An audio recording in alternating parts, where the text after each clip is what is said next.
आप लोग अपना अपना किताब खोलो। तुम लोगों को तो पढ़ा दिया गया है कि संधि और समास क्या है। अब ये जानना है, हर बार जो है 9th में, 10th में, 11th हो सकता है 11th में भी पूछ दे और 12th में भी। कोई ज़रूरत नहीं है कि किस क्लास में पूछेगा, लेकिन कभी भी इसका ज़रूरत पड़ सकता है। ठीक, तो आज जानेंगे कि संधि और समास में अंतर क्या है।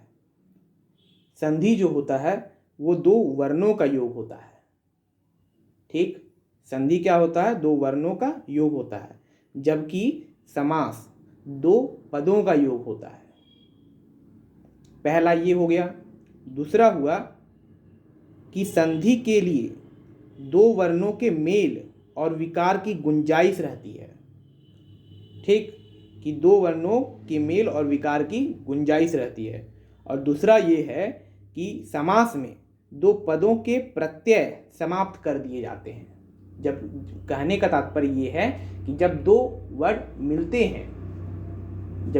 मिलते हैं तो बीच का जो प्रत्यय होता है वो समाप्त कर दिया जाता है, मतलब समाप्त कर दिए जाते हैं। और एक चीज जान लेना, उपसर्ग क्या होता है? जो पहले लगता है। और प्रत्यय क्या होता है? जो पद के, शब्द के अंत में लगता है। ये पूछा जाता है कभी कभी, हो सकता है यूपीएससी एग्जाम में, सिंपल, ज़्यादा इंपॉर्टेंट नहीं है लेकिन पूछ देता है कि उपसर्ग और प्रत्यय क्या है। कहने को तो कुछ भी पूछ सकता है। यूपीएससी में तैयारी के लिए ये भी कहा जाता है कि कक्षा 6 से कक्षा 12 तक का अच्छे से पढ़ लो, क्योंकि उसी में से अधिक क्वेश्चन पूछे जाते हैं। ठीक, दो हो गया।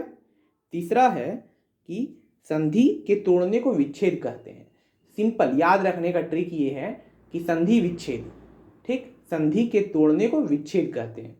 और समास विग्रह, ठीक, कहने का मतलब ये है कि समास के तोड़ने को विग्रह कहते हैं।